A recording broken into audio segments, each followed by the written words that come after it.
Les agents du service public sont là pour nous tous. Où qu'ils soient, ils s'engagent pour l'intérêt général. Ils sont directeurs d'hôpital, agents d'accueil, violonistes, infirmières. Mais est-ce que vous les connaissez vraiment ? Le podcast Parole publique, avec MGEN, première mutuelle des agents du service public, met en lumière leur engagement quotidien et vous fait entendre leur voix. Et aujourd'hui, on écoute... Violaine, j'ai 36 ans. Je travaille à Chambord depuis 5 ans. Quand j'arrive, je compte mes histopathes pour voir si j'ai mon compte. Et en fait, au cours de la journée, j'accueille les clients, je fais des ventes, je propose des visites. Je donne les histopathes et je les récupère pour les nettoyer, les remettre en rayon. Donc l'histopad, c'est une tablette munie d'un casque dans laquelle en fait il y a un commentaire dans chaque salle. Donc au fur et à mesure vous déambulez dans le château, vous êtes géolocalisé. Donc il y a un commentaire dans chaque salle et la réalité augmentée aussi dans 9 salles du château. Vous voyez en 3D comme ça aurait pu être au XVIe siècle. Et aussi une petite chasse au trésor pour les enfants, le côté ludique. On a pas mal de groupes scolaires à l'année. Et le fait qu'il y ait dans l'histopad en fait un jeu qui permet de chercher les pièces, bon, ça vise un peu la clientèle jeune public.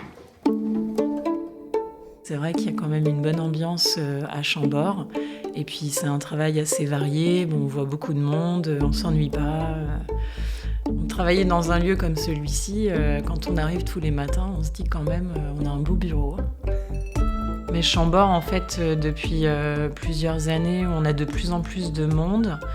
Il y a aussi beaucoup de personnes qui réservent par Internet. Donc, par exemple, quand il y a un client qui vient, qui est mécontent, en fait, on essaye de prendre sur soi et de se dire qu'il faut représenter le domaine. Donc on respire, faut respirer avec le ventre et pour calmer un peu, éviter d'être trop stressé.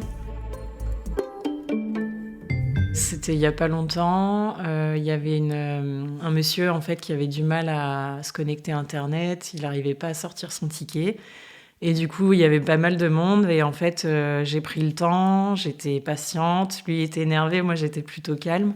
Et au final, on a réussi, avec l'aide de mon téléphone et de mon adresse mail, je sais plus, on a réussi à sortir son ticket. Et du coup, il a fait sa visite et quand il est revenu me voir à mon comptoir, il m'a remercié avec une boîte de Palais Sologno, c'est les gâteaux qu'on vend à la boutique. Et du coup, je me suis dit, bon, au début, il n'était pas très aimable et en fait, à la fin, je me suis dit, bah, comme quoi, voilà. Il m'a remercié à sa façon.